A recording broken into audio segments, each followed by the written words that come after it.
Right. Well, might as well just kick off the Okay. podcast. So, Right. John White Hi. Mike Toole, welcome.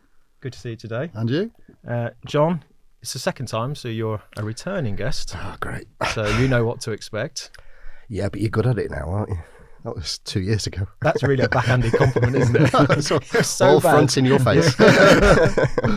No, good to see you again. Thanks. And Mike, this is your first time. It is, yeah. Yeah. And how are you feeling about this podcast? Nervous? No, you'll be fine. You'll be absolutely fine. It's not because you're here. It's because we've never done anything together like this before. Could be You two chaos. guys, yeah. Could be chaos. Chaos is good. Chaos is good. You know, that's the world we live in is chaos anyway. So Gosh. let's kick off. Okay. Let's kick off. So, John, you've been here before, but it's been a couple of years since we've had our last conversation. Tell us a bit about what you've been up to then, because yeah, I'm sure it'll be interesting. But yeah, tell us what you've been up to. Well, first of all, I can't believe it's 2 years. I mean, time flies. Part of the problem, I suppose, in a way. So 2 years has been probably the most dramatic change in my career so far. You know, the career before that was fairly corporate, I suppose would be the phrase. So, I mean, long time partnerships in accountancy practice, and then into the corporate world with other people. But for the last just under 2 years, then I've been out of that corporate world. I've still, I nearly said, well, I will say dabbled, because I can't think of a better word to say in it, but I kind of made a move across to a bit more non-exec work, which I've really enjoyed, and also a bit more advisory, as in corporate advisory or finance advisory. So helping people I either didn't know before and got to know on one or two of the NED roles, and then some people that I have known for a long time who just thought that my experience would be really useful. And I suppose that's the interesting thing of the last 2 years on that front is the fact that you realise that you come across as knowing quite a lot, but it isn't because I'm clever, it's because I've made a lot of the mistakes. Yeah. And so basically the role of a non-exec is to point out the mistakes you've made and go, try not to do that one, I've done that one, it's not nice. It's good though, it's experience, isn't it? It's like really longevity, good, yeah. and you get to help other people. It's a really refreshing thing as well, because particularly if you're working with good intelligent people, which I've been fortunate to do, then you don't have that same issues and stress and anxiety of being the executive on things. So that was that side, but a lot of that was to kind of set up the thing that Mike and I wanted to set up in Real Wealth, which I'm sure we'll talk about. Oh, we will do. Amongst other things, but so it gave us the opportunity and the time to really set up that the way that we wanted to. Yeah. So for me in financial services, this is my first startup. So I've kind of done all the other types of partnerships, small companies, but employee. I've done, large corporates, PE backed, insurance company backed, insurance broking backed, American backed, South African backed. So this is like the first. I realised I have done a startup, but it tends to be in Manchester nightclubs. So that's a whole different story. That sounds good. Probably a different podcast, James. Oh, it's a shame. But it is good. And what would you say you've over the last 2 years? What have you most learned about yourself? Well, I don't know if it's what I've learnt about myself. Yeah, do you know when people say to you, I never regret anything I've done? I've probably said that to many a person at the time. Actually, I have to confess, I think I do have some regrets, and the last 2 years has really brought those out. I'm doing now what I should have done 10 years ago. Oh, wow. And yeah, so I think that's what I've learnt the most about myself. I will caveat that by the experience I had in the 10 years that I didn't do it, if I put it that way, have been invaluable, and I probably knew a lot more, and so I'm coming at it from a different perspective, experience, etc. So that bit's good. Yeah. So you've gained the experience, and you've learned a lot. So just to quantify that, Michael will introduce himself, and I'm sure we'll get to how we know each other and things like that. But when we got together and started talking about this project a couple of years ago, Mike said, I am sure that in 2014 I reviewed a business plan that you put together, John, that is a big chunk of what we're talking about today. Wow. Wow. So that's why I say my regret, what have I learned the most is that piece about, probably could I have done this 10 years ago, or could we have done this 10 years ago? Well, I guess you are where you are now, and and the future is Yeah. to be created anyway. Yeah. So Exactly. all paths have led to this moment and real wealth. Yeah. And So Mike. Sorry, John, I cut you off there. No, did you have any? No.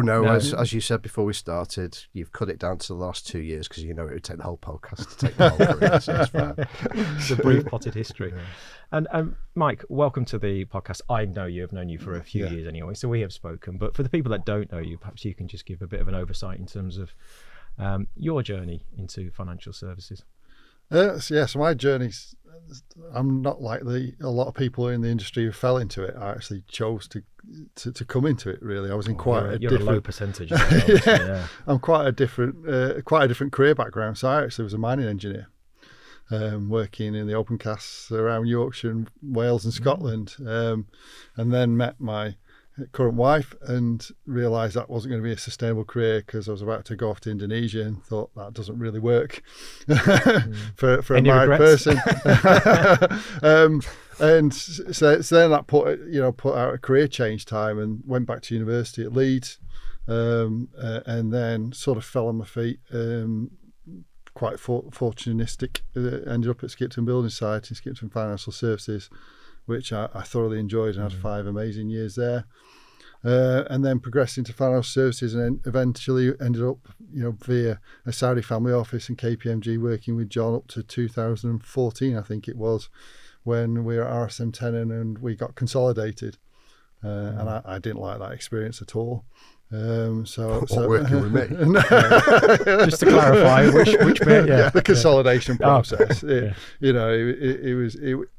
was a difficult process to go through on multiple levels. Presenting your business to be sold, and knowing that your teams would go through what they would go through. So I then co-founded a business called Arturis, and that it was ultra high net worth family office business. Slightly different format today that the business is in now, but and worked in that for about 8 years, and then decided to step back because I wanted to work on some different projects. And originally it was get out of wealth management and get into some other stuff. So I've worked in the lending sector. I've set up a lending business. I've worked in e-commerce. I'm a non-exec of e-commerce business. I'm a non-exec of Frenzy. So that's been fantastic. But a few things came really apparent in that period that there's a gap in the market. And hence, chatting with John, we came slightly different directions, but came to the same position that there's a gap and an itch that needs to be scratched to try and create something that leaves a different legacy. Yeah. Okay. Well, let's explore that. Just not confession time, but actually, you are culprit for this, aren't you? Because I came to you moaning about I wasn't happy. You said, have you spoken to Mike recently? No. He's not happy either. Well, he's got some idea. You weren't necessarily unhappy where you were, but it was he had some ideas and that. So thank you in public thing for bringing us back together. From a business point of view. Yeah, it's good. Yeah. So, Well, if it works, great. I'll take the applaud. If it doesn't, it will work. I feel like this is couples therapy in a way. I'm going to have to manage this a little bit. So I guess maybe the spark for real wealth, then you've talked about an itch to scratch. Let's talk about real wealth. Let's talk about what is it, what do you want it to be, what is the vision, what are the plans. Let's explore that, because it's really interesting, because the market is changing and a lot of people are looking towards the future, which is obviously why we I do this podcast. But let's talk about real wealth. What's the vision? Well, I suppose before we get to its vision for why why did I particularly think that forming something like We're Real Wealth was a good idea. I'd missed financial planning. I'd actually missed being a financial planner. You can make up for that buzz to a certain extent in running businesses, and in my case being in businesses that were acquiring businesses and doing deals and things like that. But nothing quite beats sitting down with a client and that client being really pleased in what you've given. There's a real gratitude when somebody goes, "Oh, I'd never thought about doing that," or that's a great idea, or "Thanks for doing that," and things like that. The gratification that comes from that is irreplaceable.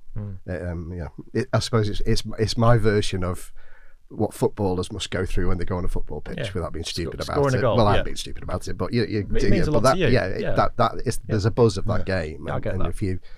if you give it up or you get too old in football for it, then you can't come back. But fortunately, in financial planning, there's no such thing as too old. It's a good demographic. It's a good demographic from that viewpoint. So I'd missed the buzz, or I thought I was missing the buzz, and then I definitely know now I was missing the buzz. So that was the first protocol for me, that I wanted to get back into something. But I also knew, and this will sound terrible because I kind of ran businesses that I now don't want to be part of in some way, or the structure of them and the way they were done. I also knew that, and I've known a lot of people that were unhappy in the way that they were doing it, or the environments that they were in, and it just held them back from being able to give the advice in the way that they want to give the advice to their clients. And so, there still is a lot of talk and a lot of a lot of changes going on in the profession at the moment from that viewpoint. And I actually don't think any one of the things that are out there at the moment are necessarily bad or gross wrong, but for certain people and for some very good advisors, then they need a different home, and they needed they probably need what I needed and want. So what we're trying to set up is that. I know I'm talking in riddles in a little bit, and we'll get to you could say how do me and Mike, why are we so kind of come as a team, is because I talk in riddles and then he tries to kind of put it into the detail behind it. That's part of one of the things. But yeah, so that was kind of, for me, it was important to try and get back to some of those ground roots, financial planning, not worrying about some of the other aspects that bigger businesses have to worry about, the commerciality, the satisfying of all their stakeholders, whether it be their shareholders, their investors, or whatever else. We all have those. I'm not hiding that, but it just wanted a different relationship on that. And I wanted to be in a boardroom or in our meetings where the number one priority was genuinely talking about clients, because we love to talk about the clients, as opposed to how could I make more money out of that client, or how do I retain that client, that profitability, or whatever else. I wanted to get back to talking about the client, because if you talk about the client, all the other things will to some extent look after themselves. So it was a passion. It was a passion, and it was I wanted, one of the reasons I went into the board of the PFS was because when you do that board cycle, you get your year as president, or you did. I think things have slightly changed now.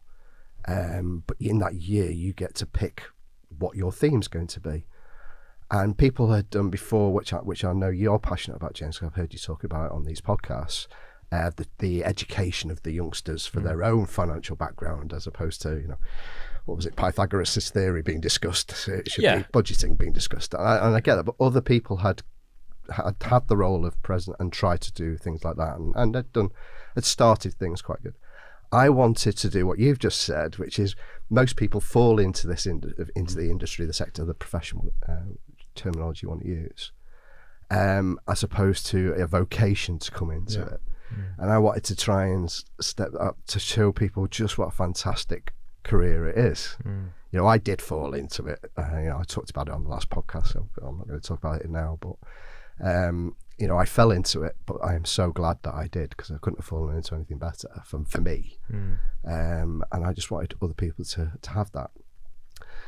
But I felt as though I hadn't done a great job on that. This is going to be a therapy session for what has John not got right for the last 10 years? Those regrets are coming out. Quite a lot, and it could be long and boring. Cancel the afternoon's diary. We've got 2 hours before the SD card cancelled. But you get, so I didn't feel as though I'd kind of progressed that very well. And so Real Wealth is also about that, bringing new people in. So it's there for people who are experienced, have been around for a long time, but just feel as though where they are or the options they have just don't for them fit. It's another alternative to that. I'm not saying we're unique. I can see other people coming into the market and trying to change their businesses to do something similar. But it's there for those. It's there for those who want to retire but don't want their clients going to some of the obvious options that have been there previously. And it's there for the new generation. It's there for the youngsters coming through to give them a chance. And my experience over the last couple of years when I started to look at this, and my experience when I was in the other firms, is there are youngsters in the profession. You know, there are very well qualified youngsters, and there are very bright youngsters in the profession. But the opportunities they have are limited, and people don't give them the chance, and they're put into these rigid, what used to be called phone-based, but after COVID we now have to change the name and call it digital or central things, or put into things that just don't use their brain and don't give them the opportunity. But do you think that's going to change though? Yes. Because I've had this conversation a number of times, and I'm very vocal to say I think financial planning is one of the best careers out there. Absolutely. Especially if you are a young person coming out of school or university and you're thinking about purpose and having some clarity around that, because the impact that you make on people is tremendous. However, there are structural problems within the sector with the way that advice firms are structured, and therefore the issues with some of the big firms out there, the thirst for consolidation and AUM, and it doesn't leave a good training ground for people coming through. So I still struggle with the fact it's a great career, but I don't think we are, as a profession, I say we, you guys as a profession, structured in a way to overcome that. It seems to be the small firms and that's about it. So I can see a declining market. So what do you think on that, Mike? Do you think there are positive shoots around this? Do you think it will move forward and be a thriving profession? There are positive shoots, because hopefully we're creating a positive shoot, but I think there's a fundamental issue in the sector, and that's, show me the incentive, I'll show you the outcome. The incentive, there is a lot of money, be it debt or equity, that is 5-year term. Once it goes past 5 years, for the people who put the money in, the rate of return starts running away from them. And it's quite drastic. By year 6, 7, you're looking at having to do 3 times money on cash to get a decent rate of return out. That's driving behaviour. So if you're on a 5-year cycle, you're putting your money in day 1. You've got to get the growth within 3 years, and then you've got to harvest the growth in year 4. And then you've got to prep it for sale and get it sold in year 5.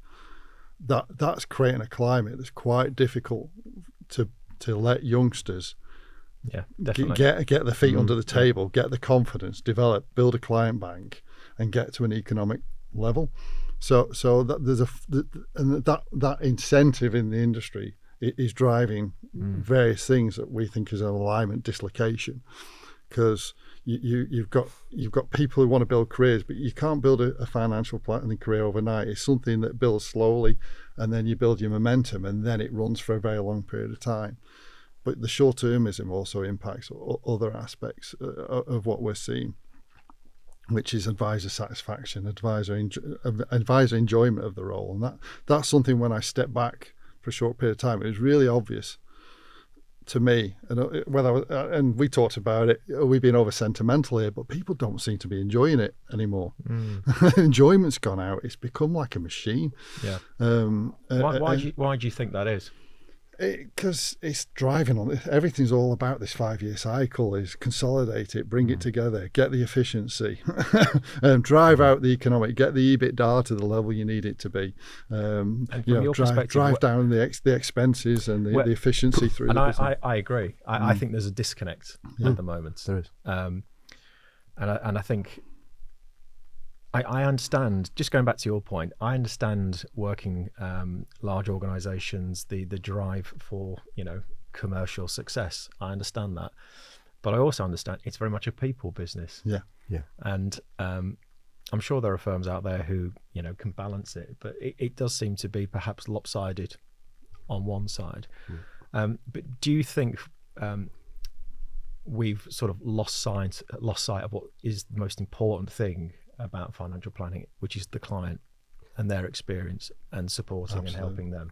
Yeah, because their life cycle isn't 5 years. No. I'm stealing your thunder in a way, because it's something you talk about a lot, Mike. But the cycles of the advisory community compared to the cycle of the client is misaligned currently. And just for the record, it's not a PE alone issue, because because it is possible. 15 years ago, maybe even slightly longer, people used to talk about vertical integration, and it was the devil. It was the worst thing. It was the consolidator of today, shall we say? The way people talk about it. But actually, if you kind of look at the way the market's going, the way the sector's going, there's quite an increasing amount of vertical integration. And if certain amounts of vertical integration, whether it's technology or whether it's process or whatever it might be, it isn't just about the advice, the product, and the in-house investment thing. That's not vertical integration. It's more about efficiency.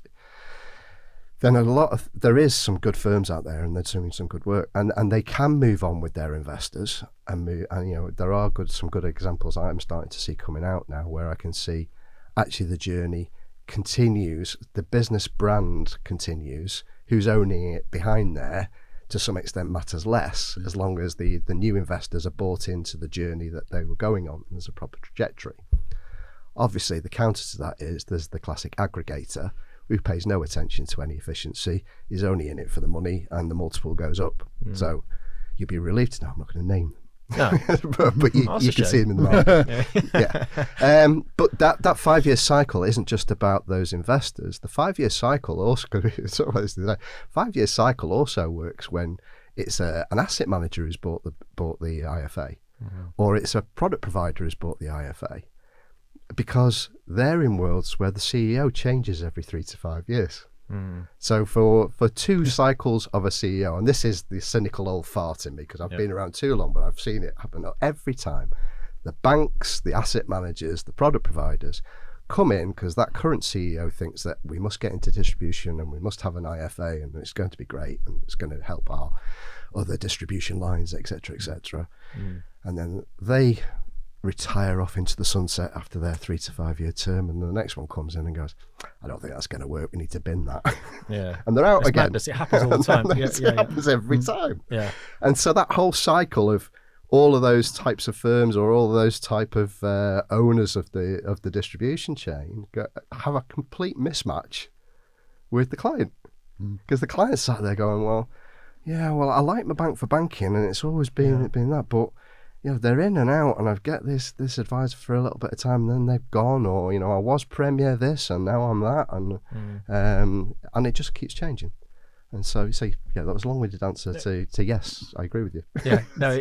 It's a strange world. I'm going to jump around a little bit, and I guess the question I've got is, what type of firm in terms of the profession, who will succeed in the future? Because you've got the large firms out there, you've obviously got what you guys are doing as well, and the way that the world seems to be changing, and you're right, clients aren't at a 5-year cycle. There's a lot that we're not doing for intergenerational wealth as well. So who are going to be the winners if you project forward? I think there's huge societal changes happening, and I'm not sure we as an industry have totally got our heads around that at the moment. We're a little bit prone to still thinking about the 3 phases of life. Go to school to get a job to survive, and then retire as soon as you can. That's been blown apart. And most people on the street are not thinking like that, whether explicitly or implicitly. They've moved their thinking because the reality is beginning to hit them. And many people criticise Gen Z, but Gen Z implicitly realise this really quite quickly, that we're not going to have a home, and we're going to have to work for 50 years. I'm not working like my parents did, and the parents go, well, they don't work like we used to. Well, they've sussed the game out. They've sussed it. It's not sustainable. So I think the winning firms need to understand where society's going and move the financial planning model to address what society's actually worrying about and trying to get its head round. And things aren't linear anymore. They aren't the 3 phases. People can have 3 career switches quite easily now in a 50, 60 year career. How does that work? We've got all sorts of different things that are now coming out. We've got 13 million people in the UK, 13 million women, menopausal or perimenopausal. Quite huge things to help people plan through and understand how they go through that. So I think that the firms that win start to really understand how to be different. I think John and I talk about it a lot. We're very keen that real wealth is actually doesn't mirror what we are. We're both 50-year-old greying guys. That's not necessarily the future. That's not matching the market that's out there. That's requiring advice. So I think from my perspective, it's building an advice and planning model that starts to understand what people are really dealing with. So John, you talked about and in the last podcast about giving back, and that obviously that's what you're doing through Real Wealth. Mike, you talked about an itch to scratch. What is that itch for you? So when I stepped back, I spoke to you. I was running around like an idiot with loads of people coming to me going, like, can you help me with this? Can you help me with that? And after about 9 months, I'm busier than ever. I thought I'd have like some chill out time. And I seem to be doing a lot of advice for free, pointing people in the right direction. I think a couple of things stood out really is all the firms that I used to sort of gone, oh, I'll send you to there because I know so-and-so there, that firm will look after you, were either disappearing or I knew they were going to disappear. So you sat there going, who do I send them to? And knowing that that's not my business contacts or my friend, that's my network, I can trust that. And that was quite an issue. And so you're running around like an idiot and you can't work out who to pass it off to. Yeah. And then the second aspect is speaking to advisors and just getting a feel of how down they were. It was become a real 9-to-5 job, survive till Friday. And it wasn't about enjoying clients. And they were the two itches where you're just going, there's two things here that are really dislocated. That you've got advisors who should be enjoying it, and it should be, to your point, a superb career where you can manage your work-life balance over a very long period of time. You can manage family aspects, etc. You can create a really long-term career, and I don't think as an industry we're really good at marketing that actually there's very few careers you can almost be self-employed, empowered to run your own book. Even if you're employed, there's a lot of self-control about how you run your diary, your time, and blend that with your life. Yet you've got a lot of people walking around not happy, and you've got clients that are struggling to find a home. Yeah, and a lot of people are not in still good places in advice. So those are the itches. Is how do you bring something together that creates a home for clients and advisors who are really sort of there. A lot of advisors are looking, going, how do I do this for another 20 years? You speak to a number of 14, 50-year-olds going, I don't want to retire, but I can't see myself doing this for 20 years. Yeah, and that's quite sad, really. Yeah, because the generations before enjoyed it for a real long time, and they did go out with clients, and it was the social side of it, and that's gone. And that comes back to one thing we're trying to build is community. Can we create a business where people feel part of a community? There's a real sense of belonging, and do clients feel part of that community? And do professional inducers feel part of that community? And are they actually enjoying it, and do they feel that belonging? Because I think in today's world, people are craving more community because there are less things to hang your hat on than there used to be. So if we can create that, we seek connection. Yeah, and we don't have that anymore. Yeah. And I remember, and I think I spoke to you guys about this when I first started recruitment. You had the regional IFA firms who were very much embedded in the business community and would do things, and then that seems to have swallowed up. Yeah. And then that's changed. So is this, talking about Real Wealth, is this the bridge that you're trying to get to build that sense of community back to, the advisor knows you, knows the family, trying to get back to actually the essence of financial planning? Yeah, you're spot on, James. That regional IFA is the one that as Mike was talking, that's exactly what I was thinking of, and I'm rattling off names in my head that I won't rattle off any but too many on the basis that somebody will get upset because I didn't mention them, or I should have mentioned somebody else. But it is exactly that. It's where you see the community spirit, where you see the strength of brand actually as well. It might only be a regional brand, but it's strong. And there have been some very strong brands, particularly in the Northwest and in Yorkshire as well, that are known nationally, but they're actually brands that came out of the north, so to speak, and those brands, some in the early days of the heightened acquisitions that we've seen, some of those brands have completely gone. Yeah, in name and everything now, and that is hugely sad. And one of the things we've been told by coming back into the north in our business is that the professional connections are missing them. The solicitors, the accountants are going, but we've got nobody to talk to. You know, since COVID, nobody is in the city anymore. Nobody's in the city centre to talk to and work with, and be triumphant. Triumphant's the wrong word. Work with the accountant, solicitor, and the financial advisor. What's the tri I'm looking for there? But anyway, tripartite. Yeah. Thank you, tripartite. I can see why you. You see, get it now. Yeah. You articulate. You don't even have to ask us that question. It'll just come out. I have to go to ChatGPT. Or what does John say? What does John mean? What's he going on about the translator. But yeah, so those brands have a lot gone. I will caveat that by I have seen and have it been experienced now where some of those brands have been acquired by investors, but the brand's staying, and it's the brand that they've bought and the brand they've seen the value in to actually be can they make that regional brand into something national? And there are a couple of businesses that I've been involved in this kind of 2-year period where I go, that's exciting. That is interesting. If they can keep the tension between their investor and them, and their strategy and their plan and their desire to be what they want to be, because in the cases I'm thinking of, the people at the top were really passionate. They are the entrepreneurs of their businesses, and if they can keep that strain with their investor, then they could be competitors for the future, because they understand financial planning and they are financial planners. Yeah. So there is some change. It's a challenge, but it's a massive brand challenge. building from a region to a national, and making sure that the essence and the culture and everything starts to flow through the Whereas DNA. we come at it from a viewpoint of the same kind of cultural desire, community desire, the same kind of strategy to some extent, but we've thought about the structure of how we are to make sure that we can manage investors, manage growth, manage things. We obsess about the fear of, because at the moment it's beautiful. It is a beautiful thing to turn up on a Monday morning and go, there's only 5 or 6 of us. We're all bought in. We've all joined something that's a startup that's kind of new and exciting, and we just don't know what we're going to do tomorrow, kind of thing.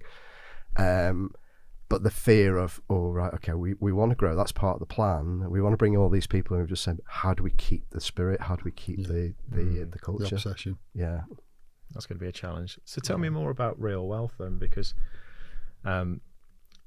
this is more than just a labour of love. This is something exciting and entrepreneurial. But just, let's start with the basics. Real Wealth, the name, where did that come from? Oh, how many names did we play with? We went through a lot. We went through a lot.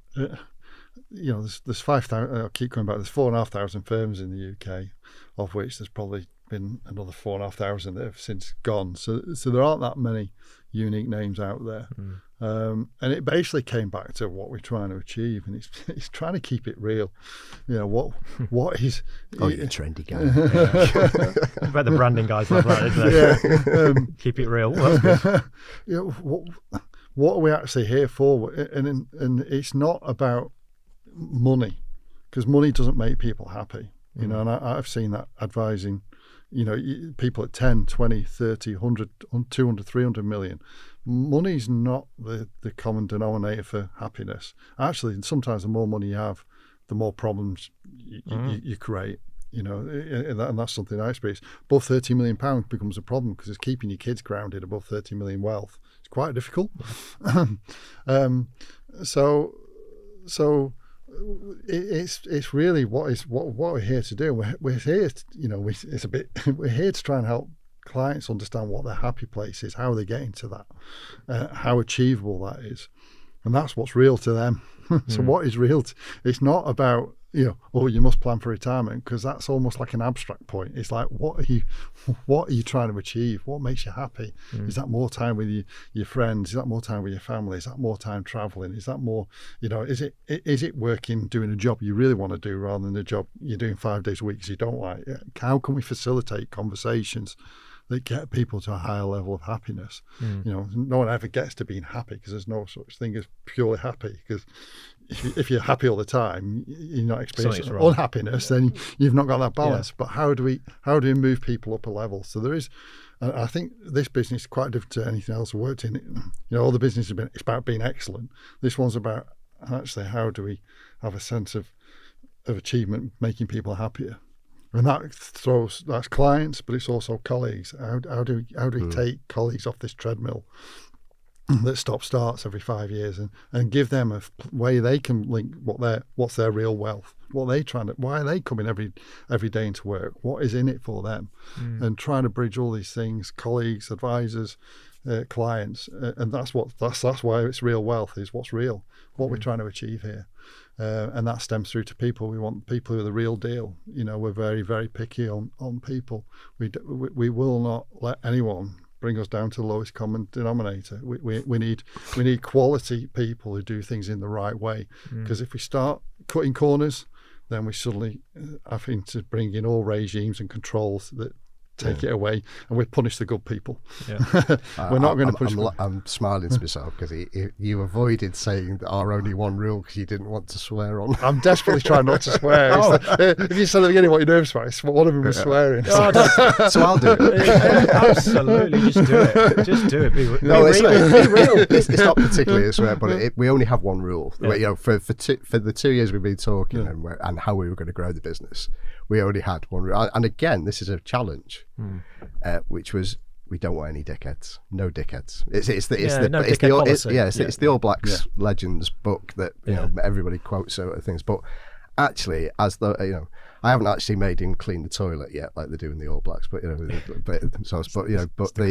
principle of, let's not bring anybody in that might be fantastic numbers on their advice, or they might have done it on all the right places and things like that, but if we think their character or their personality is not going to, so I would imagine it would be quite interesting for you to interview some of the people who are getting interviewed by us at the moment, because I would imagine their experience is a bit like no other interview they've ever had. I was going to say, not because we've come out with clever EQ things, but the questions we're asking, what we're kind of trying to get comfortable with, aren't classic.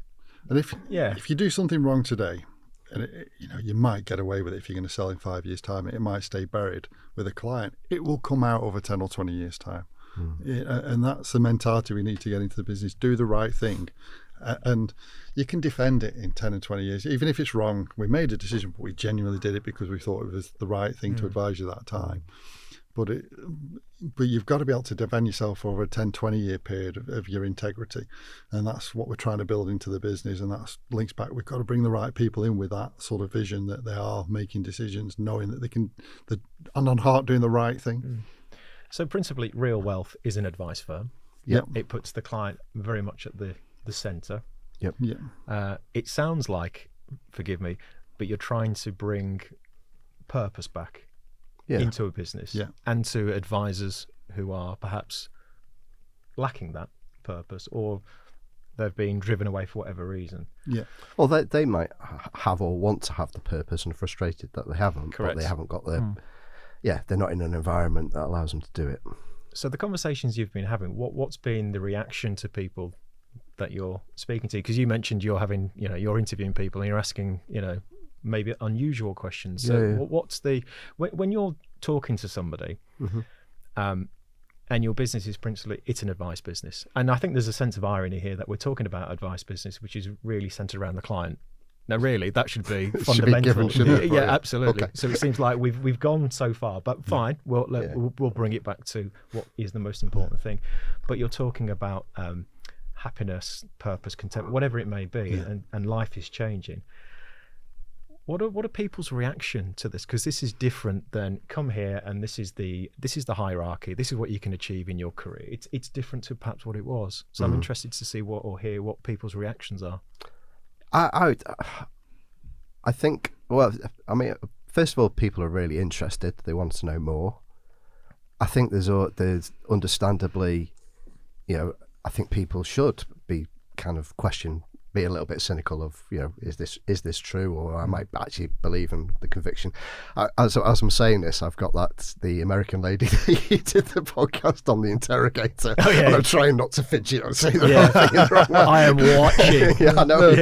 Be happy. She scares me. Yeah, she's brilliant. She scares the life out of me. It was really interesting, but I wish I hadn't watched it, because I'm now like that going, oh, should I'm looking where your don't eyes inflect go. at the wrong time. And don't use humour too as well. Yeah. Okay. But yes, so I would, in my, there's a level of cynicism. But what surprised, but I'm imagining it because I'm not seeing it, to be fair. And what surprises me is people are taking a leap of faith. This is a startup. Now, all right, it's a startup with 2 people here today. There's actually a third person, as a key shareholder, a key person, which is Ian. And those 3 people have got bags of experience, been around a long time, and so that must give people reassurance and things. But I do think it's half an hour of people on the podcast probably will disagree with this, but half an hour of talking to us, they probably go, actually, that does sound interesting. I do want to know more. And so actually, and at all levels, definitely the youngsters. Definitely, the young advisors are going. That sounds what we'd like to be a part of. That sounds great. The experienced advisors are also interested, but they have other issues, don't they? Because they're experienced advisors. They're entrenched with their current client banks. They've got an income coming in. The leap of faith to make a move is harder, and we get that, and so it takes longer.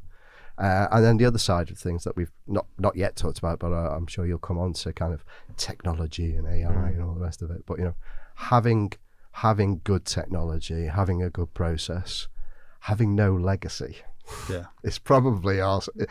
That's probably our not USP, but USP from a viewpoint. But it's not because we're clever. It's just we haven't got a load of legacy. So it's so much easier. You can be so much more nimble. Yeah. And I suppose that's another obsession about not ending up with a legacy because we made a mistake early on. But yeah. So answering your question is there's a genuine interest and a genuine want. It's harder for some than it is for others to make that move or to make that leap of faith. But everybody's going, that does sound great. That does sound what we want to do. And the importance of concentrating on the advice, but it's not only that we concentrate on the advice. The business isn't trying to do other things. It doesn't want to. It's not going to have its own model portfolio service in-house in Real Wealth. It'll use external things. It's not. Its technology is coming from. Although it's connected to Ian, it's coming from elsewhere. Our only job, our only focus is to go, how do we give better advice to our clients? What can we use? What do we need to bring in? Who do we need to bring in? How do we need to look at things? How do we do marketing differently? How do we do things differently? How do we make the look and feel for that client to feel special and to feel as though they're getting a value? There are conversations. That's all we talk about. It's great. It's nice and clean. Yeah. We get cynicism, and this is a fair one. Often people say, it doesn't take a rocket scientist to work out that our age. Are you going to be around for 5 years and dump us like everyone else does? And I think we're taking that straight on. Another obsession of ours is succession. I think we've been around enough to know, and we know what it takes to build a business, and we've been around enough to know how long we can do it with the passion, the intensity that we want to do it. This is my 3rd startup, and this is my last one. It takes a hell of a lot of effort, and it's getting the culture and the community right. But we're taking that head on. We want to be building a team below us that's better than us, that can take it to the next level. And we're still hanging around. We want to be dining out on it. We want to be proud ambassadors of this. And we want to be sat there watching these people that we've nurtured and create long-term careers. We want to watch them thrive. There is a legacy play here for us, that we build something that we're still engaged with, but we're creating a team that can take it on and take it further and further. And that's really important when we're some of the hires we're looking at. you, the next generation, will no doubt talk about tech and AI. That's going to be important as well. It's going to need at some point a generation that sees the next step forward, because it's going to evolve even further. The journey we're on with tech is amazing. And it sounds like you are genuinely optimistic on the advice sector. Otherwise, you wouldn't be doing this. Yeah, very, very optimistic on advice sector. Absolutely optimistic, because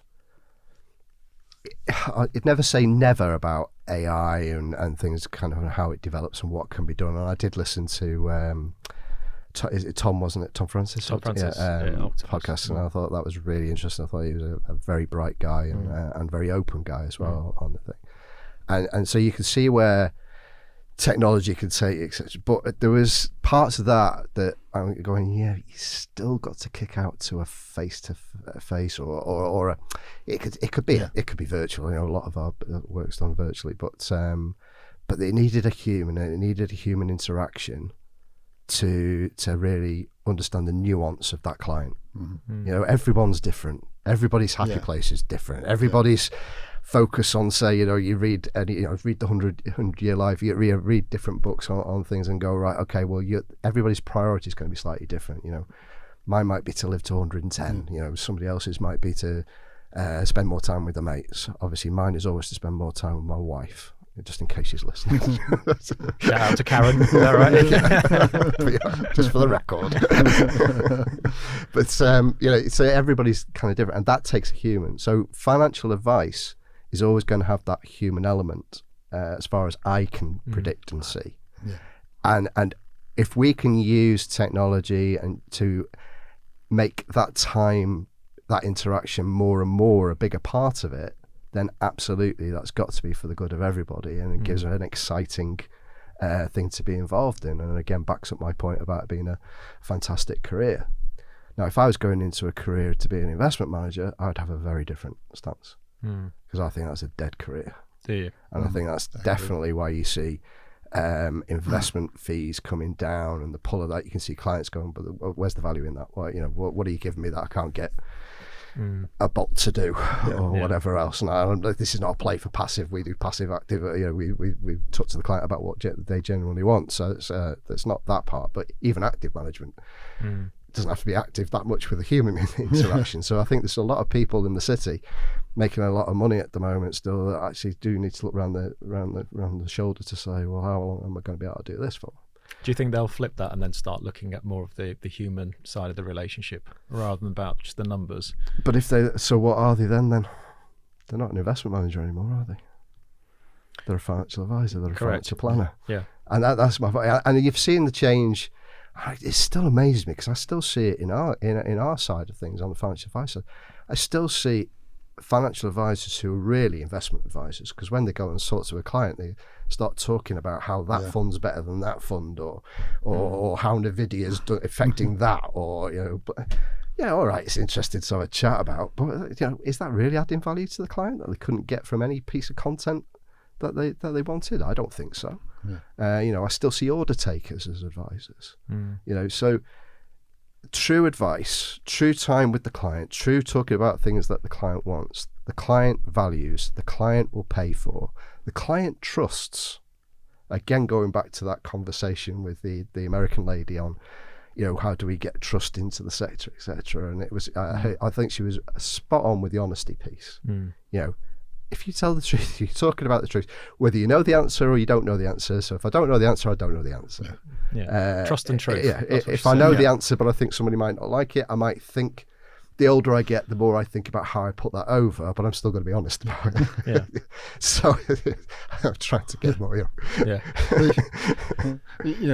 DeepMind's in the last 18 months has cracked the protein fold, which is like a 50-year conundrum that we thought, was deemed like insolvable.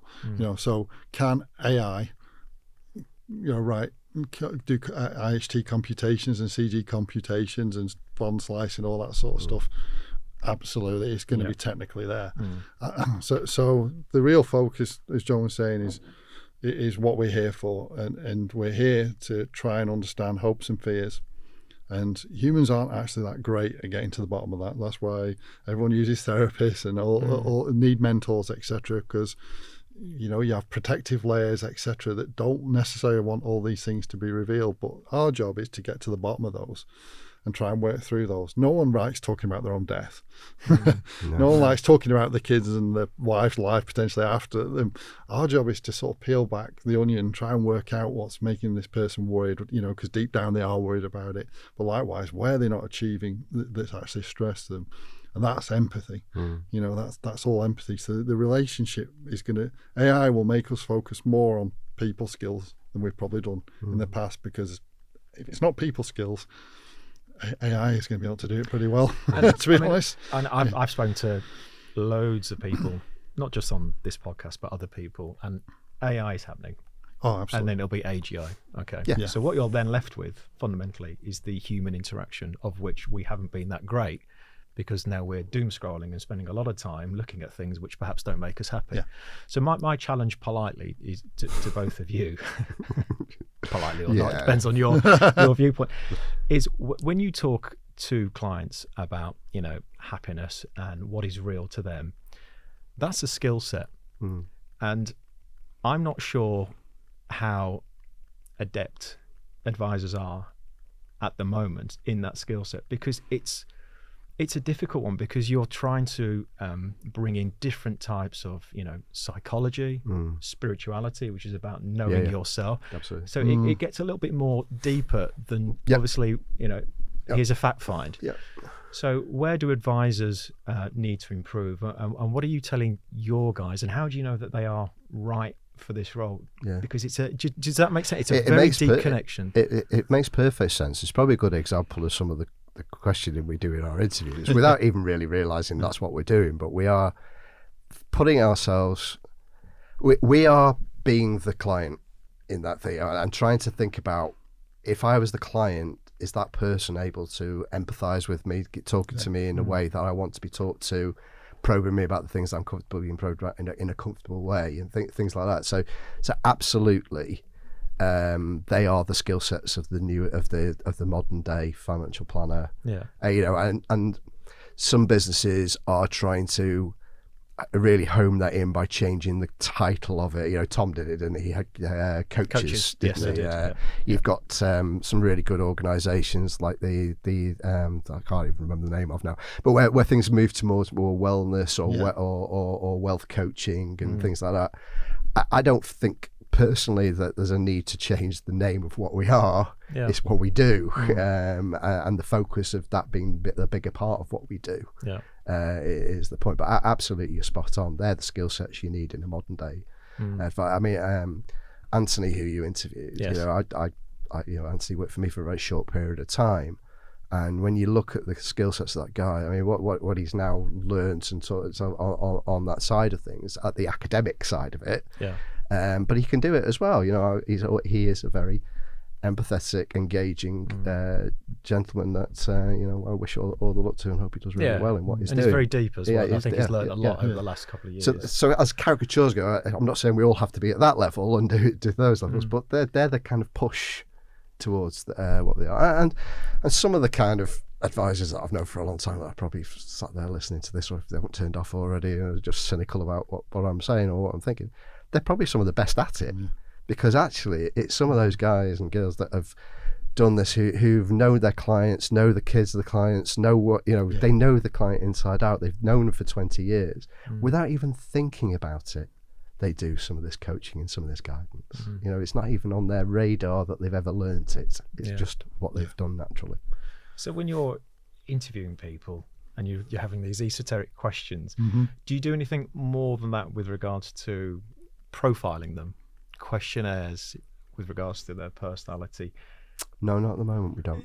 It's something we're thinking about. It's obviously from a recruitment background. It's interesting, but a lot of the time, your intuition will serve you well when you see somebody, as long as you know what you are looking for and you're grounded.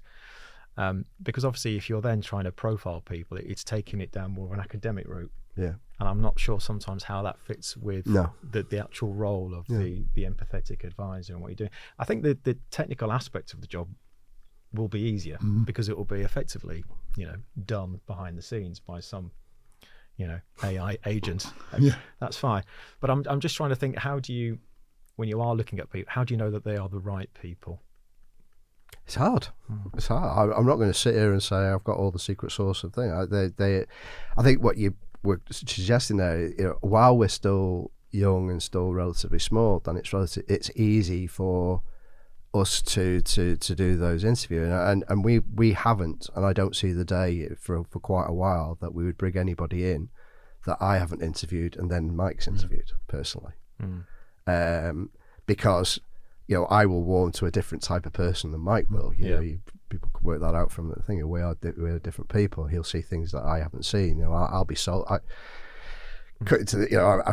a salesman at heart in some ways, and salesmen are the easiest people in the world to sell to, aren't they? So from that viewpoint, whereas Mike's more analytical, more kind of detailed, more probing, and from that viewpoint. So I'd say people will enjoy the interview with me, and they'll come out sweating like. Really? No, I don't know. I'm being unfair. What do Actually, you think about that? We definitely interview in different ways, and we have got some secret sauce. We do use our team as well in different ways. So as someone is passing through the office, there's interactions there that we're monitoring and seeing how that goes, because there's some really interesting bellwethers you get very quickly off the rest of the team when they've met someone in passing. It's fascinating, something inside you get very quickly. But sorry, Mike, on that point though, just going back to something you were talking about before about how do people who are being interviewed, how engaged are they, or what do they think about what we're talking about? By doing what we've just done, I think I've had 4 people turn around to me and say it was fantastic to be introduced to some of the team, and it was to get their view on what was happening, and that actually helped the positive, the affirmative for them as well. Yeah, so it was good. And I think I've got my train of thought there. I think one of the challenges we have faced, and we talk a lot. We've met some candidates, and you can see something in, but what you're trying to work out is some of that behaviour, the product of the environment they're in, and if they move to our environment, can we remove some of those traits that are not necessarily, we're trying to work out, is that the individual's traits, or is that the way they've been trained and forced to operate for the last 5-10 years? And that's been the really interesting one that I don't think we have got to the bottom yet, and we'll probably have a few experiments to go right and wrong on that one, where we'll be optimistic on someone and actually some of those behaviours are just because you exhibit those. It's not because your employer was making you behave in that sort of way. That's your orientation. That's interesting challenge, because people are a product of the environment, and if you're working in those regimes, you do start to get some of those practices, whether you like it or not. And it's how can we take that out? And I guess I'm looking at it from a slightly different perspective. This conversation would be, I guess, easier in a way if you came in and said, real wealth, this is a vision, and by 2030 we're going to have 500 people, we're going to have 10 billion under management and whatever else, more of a numbers conversation. And going back to your point at the start, the client is at the center of everything. How do you marry up the commercial aspect of running a business alongside you're building something of real value? I keep saying real. It's stuck in my head. It is. Do you know what I mean? Real people, catchy, real energy. We've got branding dream, really. Yeah. But I'm just trying to think. You've got to almost, I see it as a foot in both camps. Yeah. You've still got the commercial realities of running a business. Yes. And some people may want to see, well, what does growth look like? What do the numbers look like? Because you're advisors, there are numbers involved, and then you're trying to marry up with purpose. And the client focus, and bringing back that sense of community and collaboration. So how do you marry those two up? It's a fair question. It's I'm not going to sit here and say we don't do the commercial side, because of course we do. We've been around long enough. Mike's background in particular is very much, do we make a profit or don't we make a profit, etc. So he's definitely the keepers on the straight and narrow side of that. But genuinely, it's a tiny part of the day, because if we get the other parts right, then that'll happen anyway. I mean, we have to have a business plan. We have a business plan because obviously you go for your direct authorization and things like that. There's a business plan there, and so there's a realistic underestimate of what we think we can do in there to make sure that it's not going to not going to raise questions about, well, why do you if we set the true ambition. And we go, well, really? You're gonna do that, or you don't quite make it, then get pulled. So there's a realistic business plan in there. But the ambition is that how can you make a truly national business?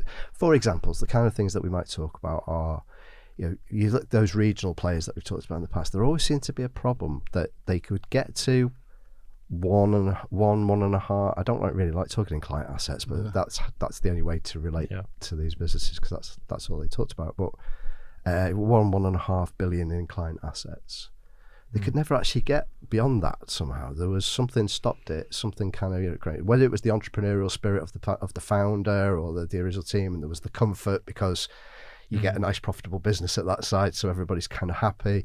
But they couldn't take it to the next change. So whether this influx now of some of the newer PE coming in that actually gives them the backing to do that, if they can keep the regional culture and take it nationally, whether that works. But that's something that we'd like to kind of go, how do we do something that's best seen as being the equivalent to a regional, but do it on a multi-regional basis as a national. And so that's a different commercial. I don't know if I'm answering your question or gone off on a bloody tangent now, to be perfectly honest with you, James. Rein me back in if I've gone off. Doing both, John. but so yes, we've been around long enough. Yeah. Ian's been around long enough to keep us on the straight and narrow to kind of go, okay, well, what we're doing here is it backing up the technology? Is it backing up the investment that we're all making, etc. So yes, we're confident we will be commercially viable, if we put it that way. And we won't grow or won't invest in something that we haven't got the backing to do. Because I don't see there's any harm in having a business which is just staying true to its cause. Some of the growth that we see, some of the growth that I see, is vanity, and it actually doesn't create value. It actually creates more issues in terms of cultural, political, whatever it may be. I've been very honest with my people and to say I want to remain niche and nimble, but high performance, and people who feel like they've got purpose and they're driven by the right behaviours, rather than I want to be a 100-man firm, because I think that can devalue what you're trying to do, and it's much harder, as we agree. But also I'm looking at larger firms now, they're scaling back, because a lot of the opportunity and the jobs will go through AGI or through some kind of AI interface. So again, it's trying to probably get more from what I've got and to build on that, because it's easier to keep the purpose rather than here's 50 people and then you get the cultural erosion. But I don't think there's any harm in saying we have ambition, we want to grow. The outcome will be the outcome, but all we can do is just focus on the very now in terms of driving those behaviours and watching the opportunities grow. We're really fortunate. We're very well financed by Ian Cook, who understands the industry inside out and has given us a great tech stack, which will give us efficiency that it's just phenomenal. We're so excited about what that means for us 5 years out. So we've got that foundation there, but between Ian Cook, John, myself, this isn't a financial play that we have to do it to be economic where we want to be. None of us need to do this. So that changes the perspective. There isn't a gun to head going, got to get an exit. The actual perspective is, and the number one mandate is, this has to be quality. Because if it's not quality, and we destroy our relationship, our reputations, that's the worst outcome, because it wasn't worth it. It just wasn't worth it. There is no financial jeopardy, but actually, tarnishing yourself, there's no point doing it if you do that. So that's that. There's the quality foundations of financing, and there's this, we must be quality. And if that drops, that's the problem. That is a massive problem. But we want to build a business that's got some scale, because scale enables everyone to operate in a better way. It means we can get better deals for clients, etc. We can get more efficiency for clients. We can throw our weight around a little bit to get the things that we want for our clients. That is important. But we're not driven. If we don't like someone and they've got a massive book, we won't hire them, because we're not driven by that. It's got to be quality. So we're not making decisions to hit a deadline. We're making decisions to make sure we're building something that's compounding quality all the time. Yeah. So to your point, we're trying to go on a journey rather than necessarily hit a deadline and a target for the sake of hitting it, which is an egotistical. As one successful investor was telling me the other week, there's two things that screw up a business: it's ego and incompetency. That's the only two things that actually really screw up a business, and they're the two things you got to make sure you manage. Do you think? I love a job managing, then, don't you? Do you think? I mean, if somebody, John, you've worked with PE people. If PE people listen to this, I think they'll be well, it's the numbers. What are the numbers? What are we doing? Do you think, where you talk about, Mike, that the society is changing, so it's not just a case of study, work, retire? Do you think businesses are changing and adapting? So it's not just about your 5-year plan, your exit plan. It's now about building something more with purpose. Do you see that, or is that not what you see? I haven't seen a lot of that in the last 10 years. I am starting to see it in some of the newer investors, even in PE. Not that they're necessarily going to be the investor that will be still in there for that period of time, but they are at least. The strategy of the business is such that it's allowing the executives of the business, so the people that stay, whoever the investor is, to think more longer term and to plan more longer term. Now, that's easier when the markets are all going up and everybody's making a nice profit. We'll see what happens then when the dip happens. When the dip happens, because that's always when the pressure comes over. So at the moment, it's kind of a nice world in PE land. It's because things are going up. Revenues are going up. So so it's always a slightly artificial piece. But genuinely, the conversation. I think you're still right, because as somebody who heads up an investment fund in a PE, they've got a very different mandate, a different kind of they've got their own clients. That's the other thing that everybody forgets is we're not all around the table all together in some ways, because the investors' clients are a different set of clients than the company they're invested in. It's a chain. It is a chain. And they are aligned to their clients, because their clients know that their investment funds are a maximum of 10 years. So their alignment with their clients is far more accurate and aligned than the investment that they're making into financial advice at the moment, where they're not around for that period. I'm going back to what you said, John. So I almost felt a little bit sorry for PE people then, John. No, why should we? I almost felt a little bit sympathy. But the other thing I would add is that one thing that PE has brought into some of the financial services business is a level of management and a level of commerciality that is good for some of those businesses.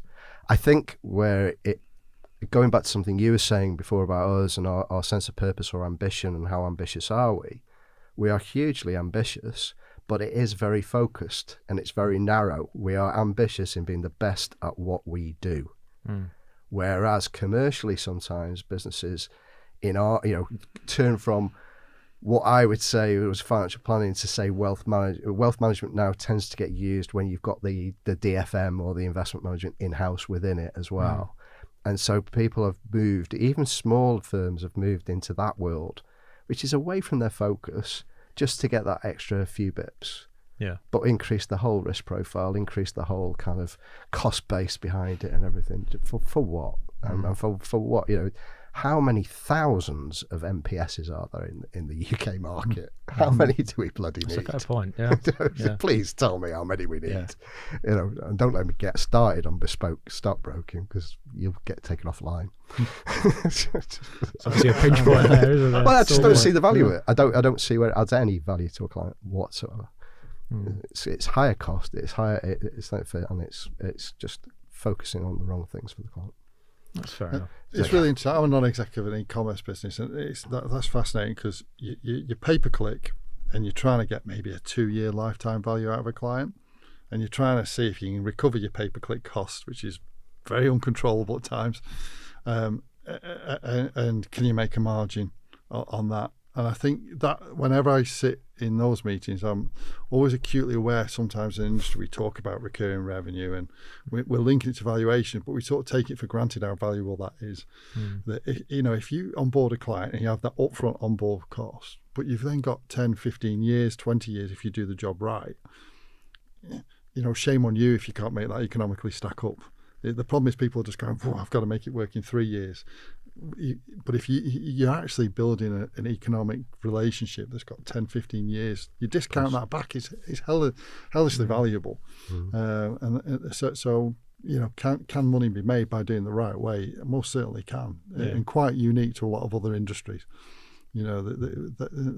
Ultimately, given the dues of PE houses do understand that. They do understand that recurring revenue is worth a lot, as do the big pension funds. That perpetual yield is really, really interesting play, but it sort of gets lost in all the sort of day-to-day stuff that we find in the industry and what we're talking about. I think there's a general theme that we're a little bit lost anyway, maybe in society in terms of what we're trying to achieve. But so there's 3 in this relationship, excluding me. There is 3. There's yourself, Mike, and there's also Ian. You've mentioned Ian. So what's I guess for Ian, is he an investor? Is he the person who is Ian Cook basically, and what is he bringing to the table? I know he's not here, so it's like we'll let him defend himself on it. It'd be nice, but to some extent. But Ian's is a no name in our profession. From he founded the Benchmark and Best Practice and Aspect Date businesses that are all part of the Schroders. Empire, and the interesting thing about the 3 of us is we all are. Ian and I are both advisors, and Ian still is an advisor to clients within his own family office, and so we've all with Mike here as well been in the sector. We're from the sector, so that's kind of a nice. There's nobody in it that's kind of going, what's this all about? Well, what makes Ian really unique is his technology expertise. I mean, it is phenomenal, and that's what made in the early days Best Practice and Benchmark so powerful. Was what he developed was way ahead of its time. We all used to kind of know each other back in the noughties. Was it 2009 onwards, 2008, 2009 onwards, when in our different businesses we had connections with SEI as custodian and a platform going back, and that's how Fusion, which is Best Practices or Benchmark's platform, was developed. So that's how we got to know each other originally. So we've known each other for a long time, and we know that what we talk about is what we've been talking about today. But Ian, because he's got that tech interest, that I mean, Mike's got the interest. I haven't. I mean, it won't be a surprise to anybody that if it could do what I want it to do and I can do it, then I'm really happy. So I'm the idiot they bring in to test it, right?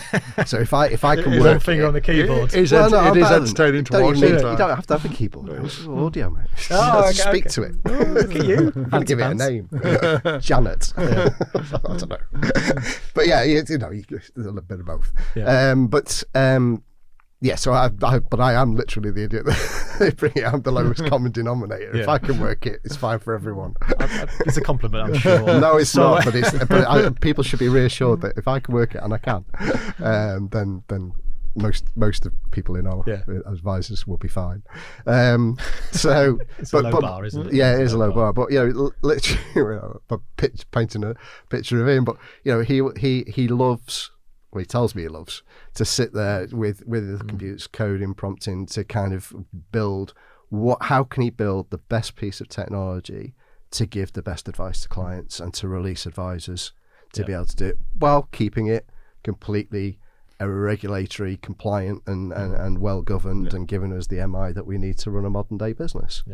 and that's what drives him. And when we were setting up Real Wealth, and one of the key aspects was we wanted to use the best technology we could do, because when you're a startup, of course, you can afford to take risks that I couldn't have taken as a board director of a large corporate.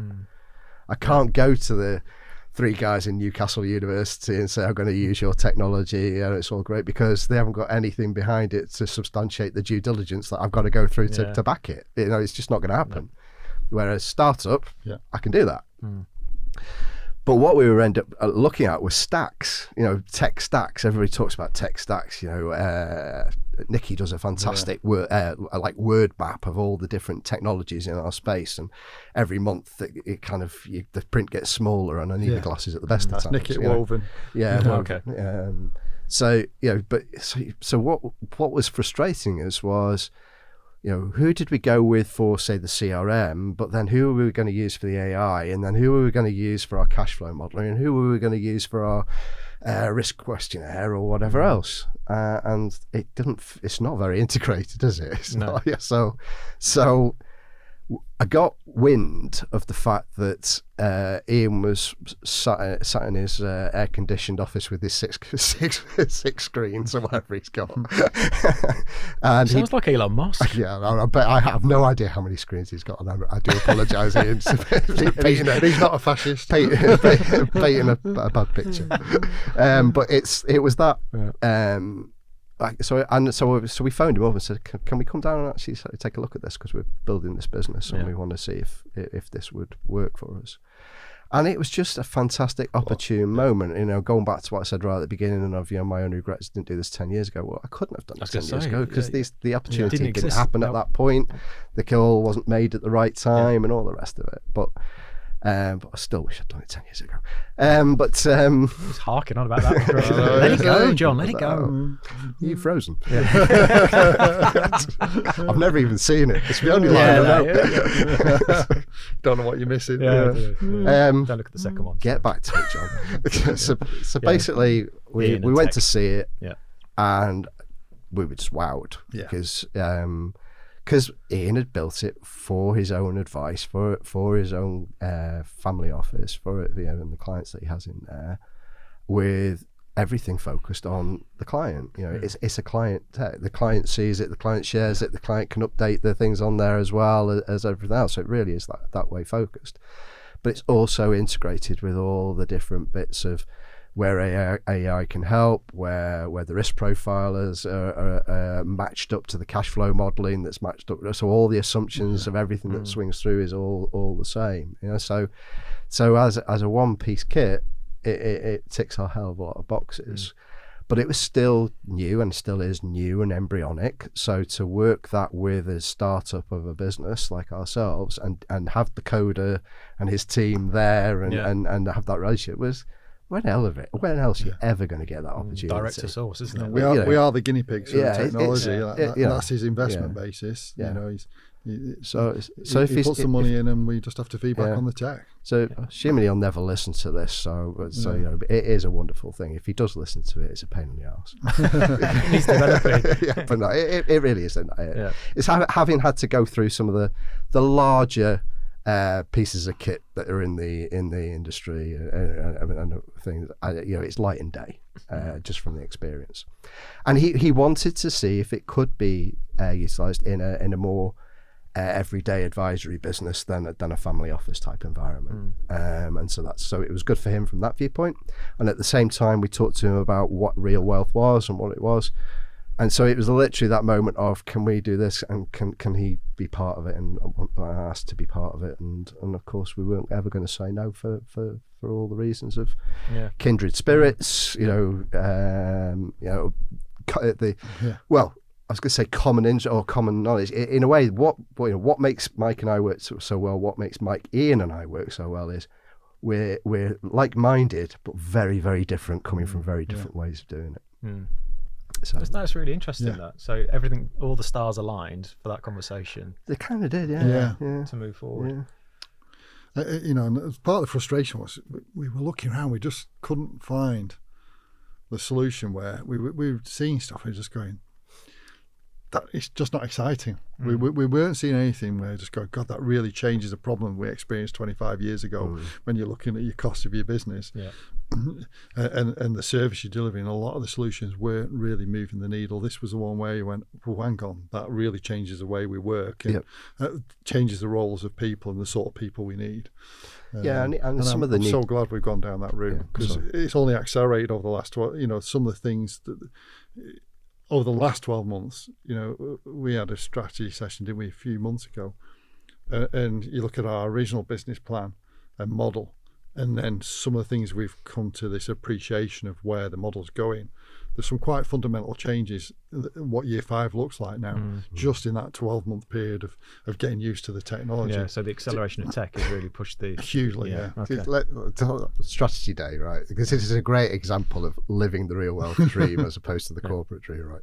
So he described it as a strategy session. So everybody's Had like... a brilliant cake, basically, on a walk. We went to the Peak Districts. We went up onto the Monsell Trail. We went for a walk. We picked up a coffee and a Bakewell tart. We ate the coffee and the Bakewell tart, and I had my iPhone in my hand recording everything that we were saying, took it back to the office, got the office to dictate it, make the notes. There's the strategy session done. But so it's great. So that was it wasn't your classic, oh God, I've got to go to London, I've got to sit in this fantastically posh PE executive office, but it's boring as that's where ideas can come from, though. Yeah. When you're doing something a little bit huge amount different. came out of that session where we suddenly went, whoa, we're sitting on something. Yeah. We're going in a different, we need to go in a different direction.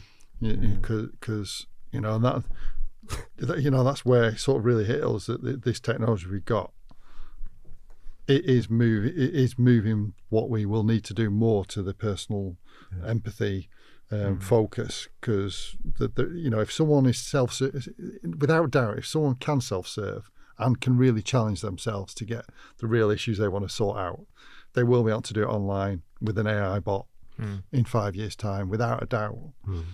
But as we see, most of the population don't like doing that. They don't have the time. They don't have the headspace. They don't want confidence. They don't confidence challenge. So our job is to give them time, headspace, challenge, and so that's where we've had quite a shift in our model just by getting used to where the technology's taking us. So you see that as your, maybe not your USP, because it's very difficult to justify USP, but an advantage of real world is the tech that you're building, and you go direct to source to make necessary changes. Because if what I was going to say before you talked, I nearly instructed you, so I'm sorry. But there are some good individual startups particularly on the AI side, and I said that some won't be able to use it, but we were also conscious that some of the bigger firms would start to want to use it. So we were, as a startup ourselves, we were never going to get the priority on the development with some of those that are known to the market, whereas we've got priority because it's I mean, I'm not saying we're the only people, because obviously it's there for the family office, and there are a couple of other startups out there that are known that will probably use similar technology. But that the fact that there's that integration, that we can develop it and work on it, and we haven't got to change a whole load of legacy because we're still relatively small at this moment in time, is massive. Now I can swear. I've got permission to swear. Go for it. Better make it good. The Yorkshire saying "shit in, shit out." That used to be with systems, didn't it? Shit in, shit out. Put bad data in. It's AI is different. It changes the game. So if you put shit in out, you get really bad shit out. And shit in, you get really bad shit out of it because it's learning off bad stuff. Yeah. But there's a bigger risk if you haven't got the good stuff in the place where it can see it.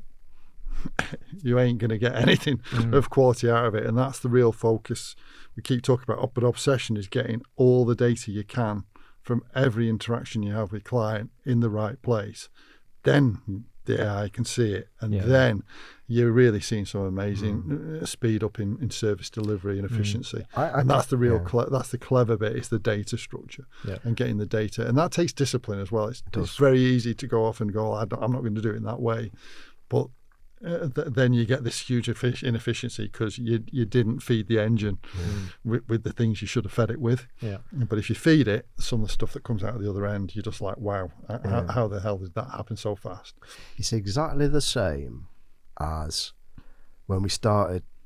I'm that old that I go back to before paraplanners existed as a thing. That's how old I am. But when paraplanners came into the market, or were developed, then advisors, and probably myself included sometimes, delegation is a wonderful thing, but it's also the hardest thing to achieve.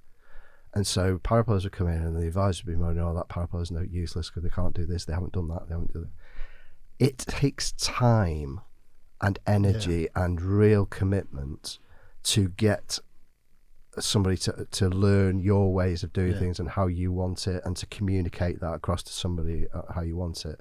Once you've spent that time and energy and they've got it, then you'll just go, that person's brilliant, my life's so much better. AI is exactly the same. That constant prompting, where people used to, coders used to be the thing that got all the money, don't you? Basically, I think we'd pay a fortune. Well, if we didn't have the influence of Ian, and we'd pay a fortune for prompters these days. They've got to be. If my kids weren't already in careers, I'd be going, be a prompter. Yeah, I don't know what one is, but just be one. Sounds good, doesn't it? Yeah. And actually, my daughter's in marketing, and congratulations, Becky, she got promoted yesterday. So, congratulations. But I mean, that communications piece and the branding piece, or marketeering piece, there's some connections to prompting on that kind of things. It's not a classic tech maths thing, is it? Ticking all the boxes with this family today. You just need to get the dog and your son in, and then your job done. Dog won't listen. Dog's not listening. But your son got married last year, didn't he? He did. 24. Yeah. So yeah. There you go. Shout out. Shout out. Bingo. Family bingo we just played there. Job done. Yeah.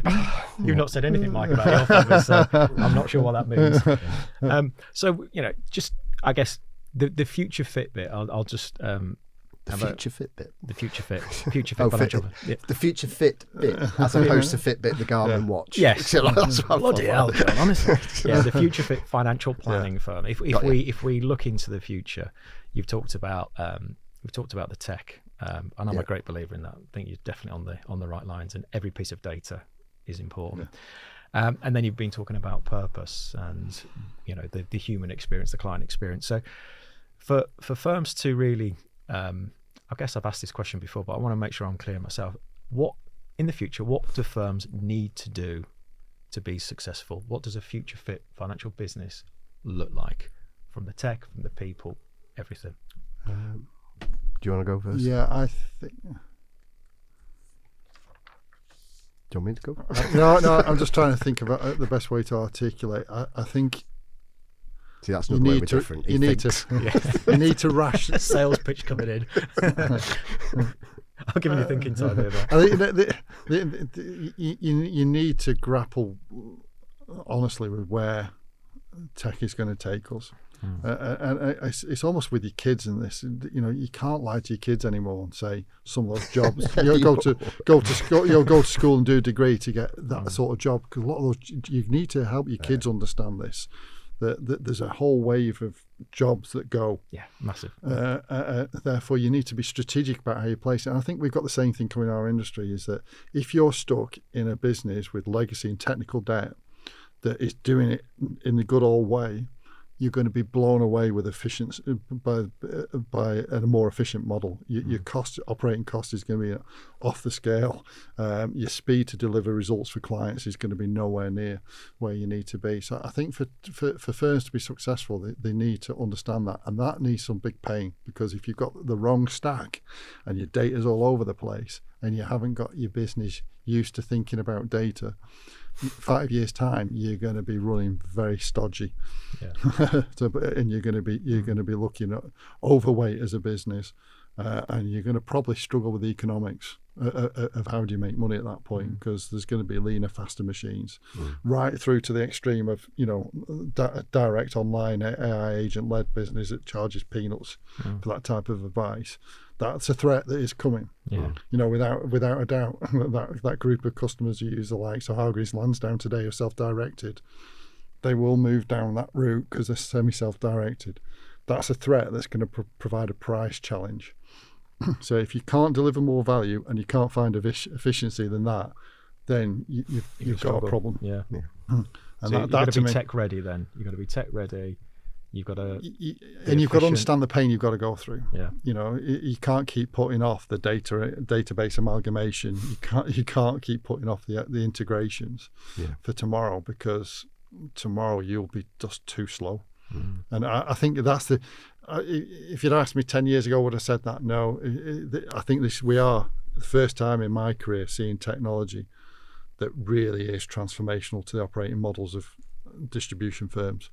And I don't think we've heard the noises of our wrap would change and make us all efficient and different bits of integrated solutions. But this is the first time where you go, operating models in 5 years' time will be totally different. Yeah, it's happening. Totally different. You will need different personnel to what you have today. We will have data engineers. The power planners of the futures might be data engineers checking that the AI is doing the right things rather than doing the actual reports themselves. It's a very different world we're moving into, and I think honesty about that is really important. Yeah. Can I have a go? Yeah. So we got the tech side. Yeah. Well, yeah. So on your last, just looking at it for two aspects. So the firm of tomorrow. I don't want anybody. I don't think anybody would have taken from this conversation that we think that ours is the only model. I do believe that banks can make a go at it. The consolidator can make a go at it.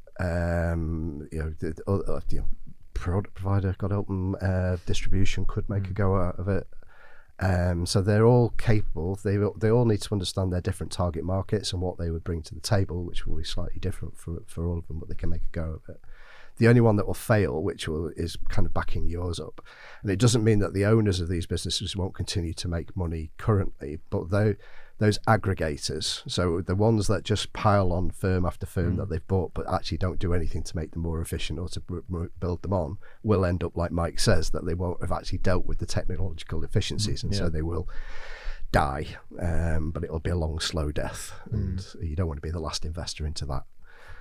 Would be my comment on that. From a viewpoint of what do all the firms have in common if they're going to be successful, and what they all have to do, I'd say it's two things.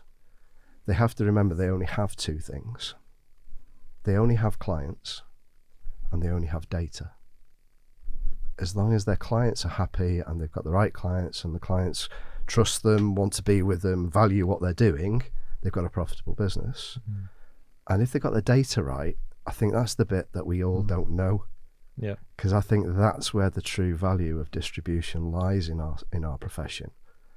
And I'm saying it, but if you ask me to articulate what it means or how you do it, I'm not bright enough.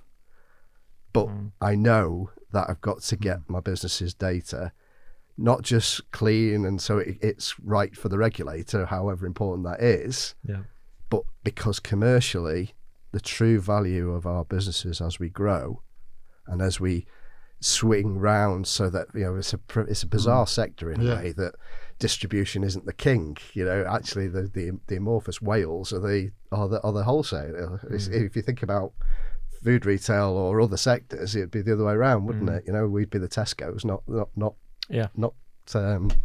Pru. Not picking on the Pru. But you get my point. I do. But we can't be, because we don't have a knowledge of it. I won't say control, but we don't have a knowledge and an understanding of the power of our data yet. So that's my point. I think it's what do they say? Data is it's the most valuable commodity that we've got. It's more valuable than oil or gold or anything like that. But I think what I'm seeing is firms are waking up to the power of data.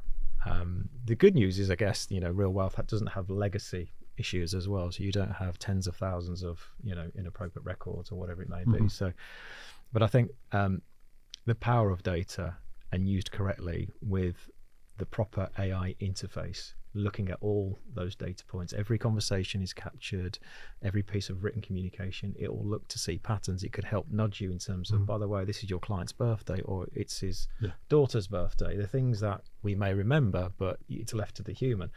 I think every piece of data like that is important and can be, and AI can learn from that to make your job more efficient and be more productive and spend more time in front of your client celebrating their birthday, whatever it may be.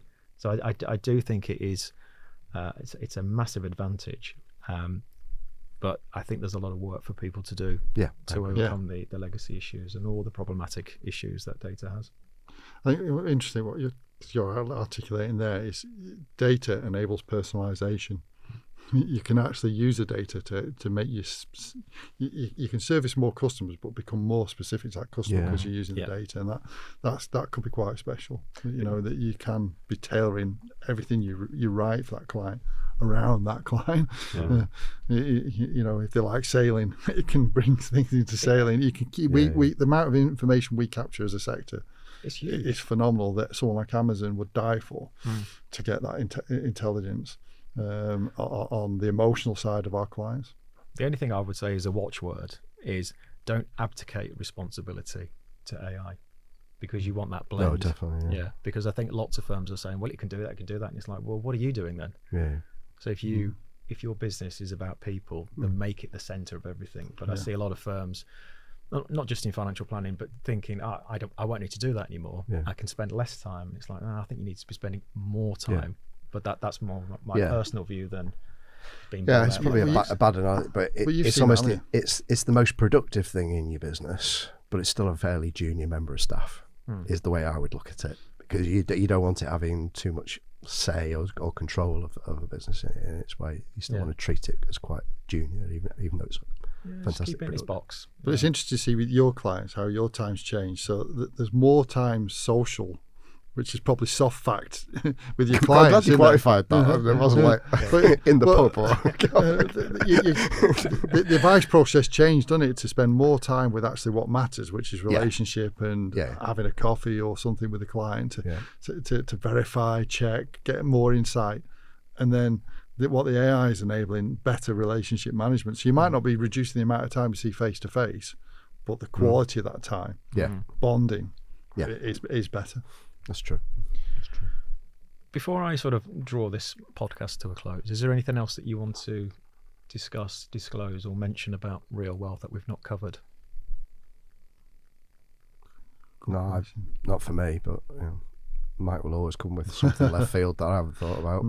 But I think it's been pretty comprehensive, and it's new and it's young, and so it's quite hard to talk too much about it, or because it's everyday changes, and that's part of its excitement and its journey and its joy. But it's if people are out there thinking, what about this and what about that? Well, we might not know the answer yet because it will develop all the time. But things are changing as well. There are 4,500 firms out there, so I don't think we're arrogant enough to say we've come up with some distinct single USP. I think what we're trying to do with our experience and our experiences is weave together 40, 50 things that are hard to articulate as an elevator. I don't think we have a clear elevator pitch, because I don't think that's possible with 4,500 firms out there. I think we've proved we don't have a clear elevator pitch. But success for us is our clients and our colleagues coming into our business, and you feel it. You just know it's different.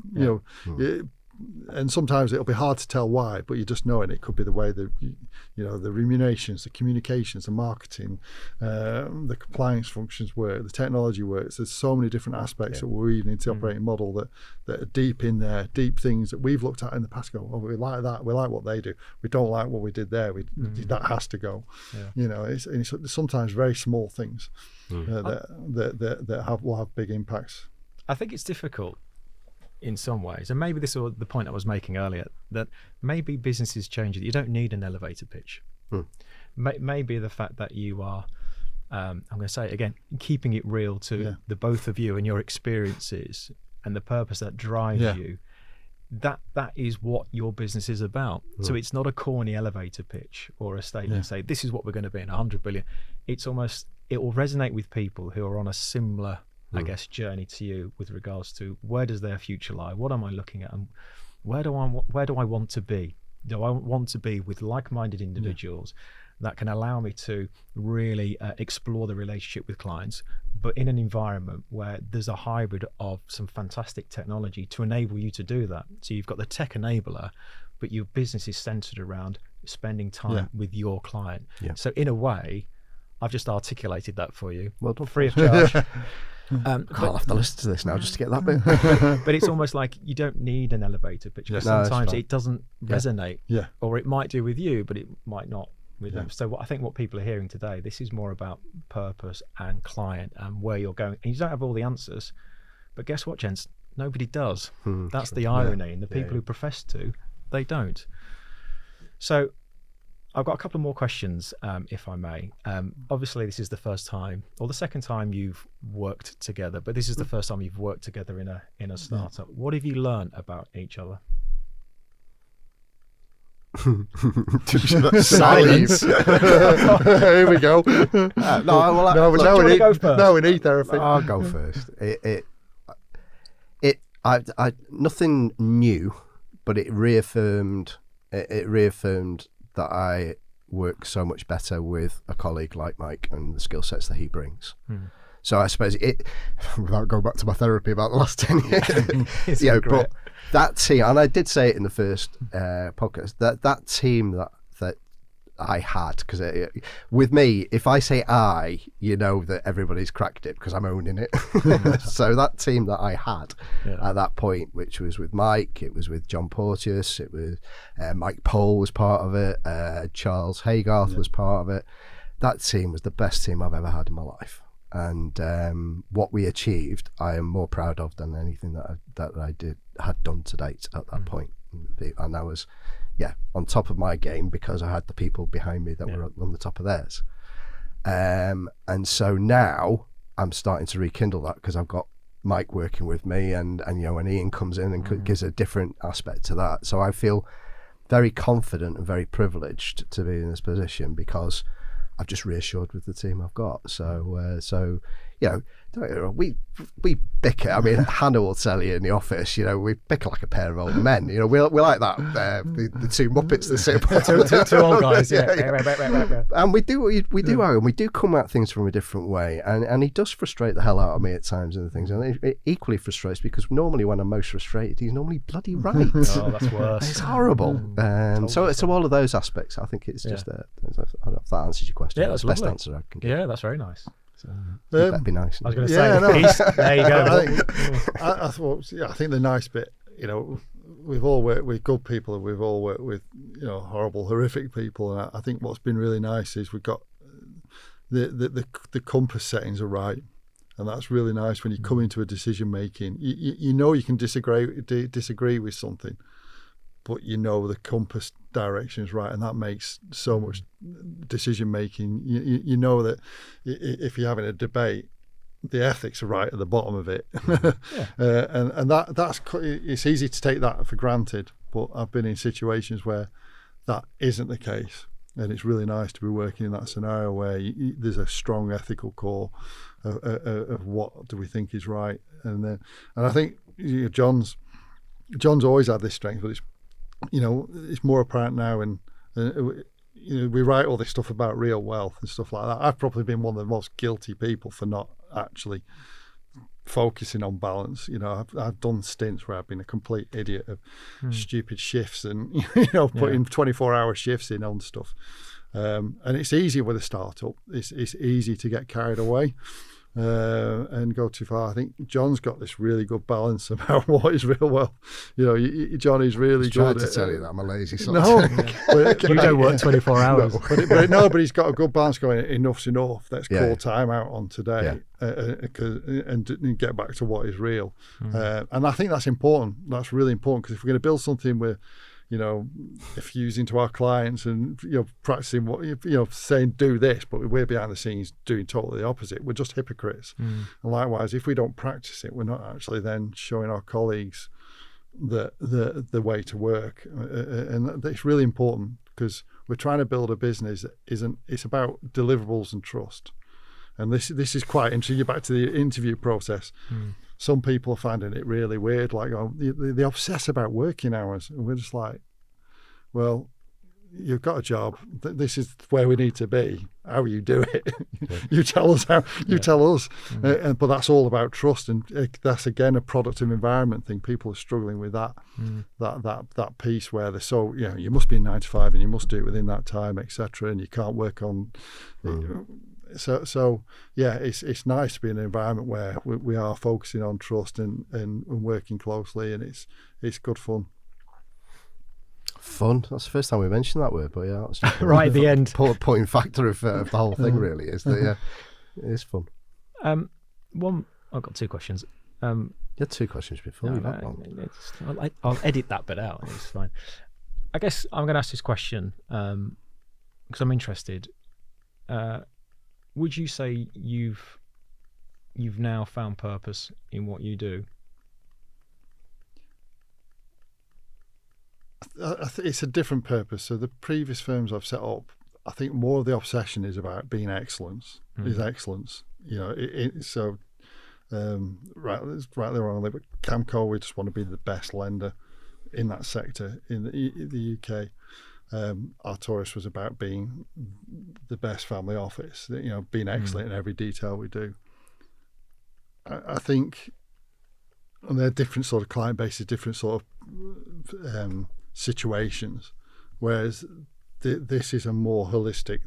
The range of people we'll support as clients. It's about help.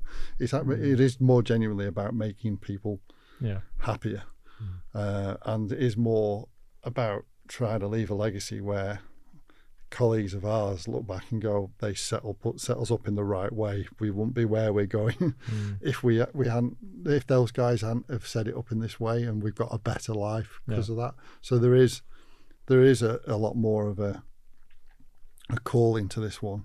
I only realised that. I was prepping that for last night. I was thinking it does feel different. It does feel a little bit more like a calling rather than a business trying to achieve excellence. And John, alignment to purpose. Yeah, absolutely. When you first said that before Mike started answering it, I thought, oh, well, if purpose means that we've got it, we've achieved it, then I'd have to say no, because it's a journey that we're on. But if you actually just meant more, is this the business that I feel as though I want to be in, and it's set up in the way that I want to do, and it's going to do the things that I feel as though I haven't been doing or saying, and absolutely I found the purpose. Anything, because at the end of the day, if I don't get it right now, or if it goes off tangent, there's only me to blame, isn't there? Because we've got complete control. There's no third party influence coming in at the moment to tell me I can't do this, or we want you to go over here and do this, or we think this is right, and there's none of that. So yeah. Well, I guess in a way that could be scary, but ultimately you are masters of your own destiny. So I think it's Yeah, that's scary. That's scary. But I wish you both all the very best, in real wealth, and I think what you're doing and what you're challenging and what you're aiming to do is, I feel there's a shift happening. So I do wish you genuinely all the very best. Yeah. But before you go, I do have one final question. Do you know, I've been thinking about this for the last half an hour. If it's your normal one, it is. I've still not got an answer. But go on, Mike. I don't know if we test now whether Mike's ever made it to the end of one of your. No, he's drifted off. So my question, which I ask every guest, it's the magic wand question. So I'm going to give you a magic wand, and this magic wand will give you one wish and one wish only. What would you wish for and why? Is this? He hasn't made it to the end of one of your podcasts, has he? Yeah. Relating to the business or worldwide? Anything, right? Crikey. Anything, yeah. Anything.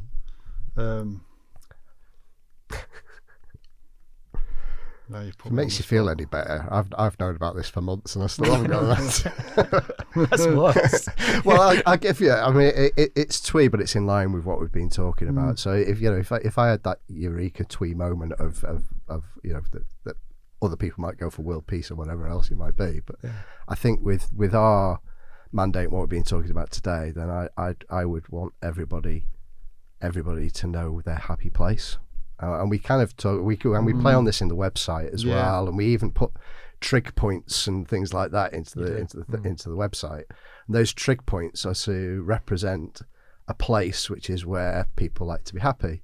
Now, in my case, I have a number. There are a number of places that I like to be. We've already joked about the dog, but walking Freddie on a weekend is a magic moment for me. But equally, swimming in a lake, is equally, or being in a power gym or whatever else. Yeah, but there's lots of different places. I'm being with Karen. Karen's happy places in bed, but it doesn't have to be with me. It's just her bed. Where's he going? What I'm trying to say is they don't have to be fantastically wonderful, aspirational, you know, journeys of a lifetime thing that, you know, we do. But, you know, when a client lets you into what they are trying to strive for, which half of them actually don't even know that, you know, most advisors will tell you the hardest thing about giving financial advice is getting the client to realise they've got more than enough money that they need, because, you know, we do tend to advise people who've got money, don't we? That's the, you know, it's a problem of the world, but it's also a fact. So actually getting them to understand they could spend money, or they could take that time to spend more time where they're happy, or where they could make people who are important to them happy, or whatever else, then they don't. So yeah. So that'll be your wish. So that resonance, that people really get it and start to enjoy their life. The worst clients are those that have got all the money and don't know what to do with it. And you go, what are you doing? How sad is that? Yeah. I think mine's not too. It's on a similar kin. It's just, you know, it could be globally. It's not world peace, but it's just making people just a little bit happier. You know, if each interaction we have just makes someone feel a little bit more happier about where they're up to, I think it's important, because I think, you know, that's the other way we were different. I want everybody to be ecstatic. He just wants to be a little bit happier. A little bit, yeah. A marginal gain. You go back to, you look at the statistics society. There's some quite semi-depressing macro trends in societal statistics about, you know, happiness, male suicide, divorce rates, all age bands, you know, so which is sad. So if we, you know, if there can be things that just make people a little bit happier, because life is long, but likewise life is short. It's a strange balance, you know. We all will live longer lives, hopefully, but likewise in the grand scheme of things. It's a long time to be miserable, isn't it? I think, is it Carl Sagan said, like, we're actually in the last second of the calendar of a year in terms of the universe. And so in the grand scheme of things, we're just a blip. So if we can try and make, if everyone could just be just a little bit happier. Good answer. I'll work on that with you. Well, Mike, John, thank you very much for today. It's been really enjoyable, and I wish you all the best, and you. I'll be keeping track and see how you go. Thanks, Thank James. you very much. Thanks for your support. Thank you. Yeah, no problem.